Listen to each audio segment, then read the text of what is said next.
мындай кыйынчылык келгенде иштейин дейсиң, ушунчалык энергияң бар, иштейин дейсиң, бирок бир күнү белди бекем болуп чыгасың да, экинчи күнү кээде бүт баары баягы айтат го, вдруг бүт баардыгы прям как будто бүт нерсе түшүп кете бергендей болуп эле прям эп келбейт да, ошо кылып жүргөн жумушуң эле эп келбей калган учур болот экен. Анткени бир жагынан монтип карызга кирип, минуска кирип кеткенден кийин ар бири чалып баштайт.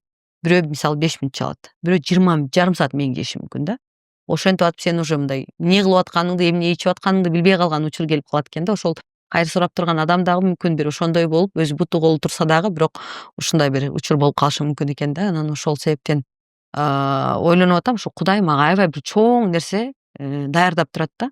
Ошол чоң нерсе даярдап турат. Эми кайсы жагынан деп гана азыр күтүп үмүттөнүп отурам негизичи.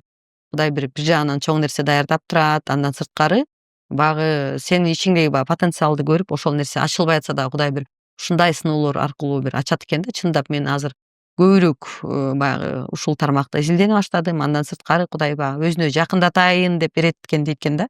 Ошол себептен дагы азыр аябай көбүрөөк ошол боюнча китептерди окуп, көбүрөөк маалымат алайын деп ошол боюнча дагы аябай аракет кылып атам.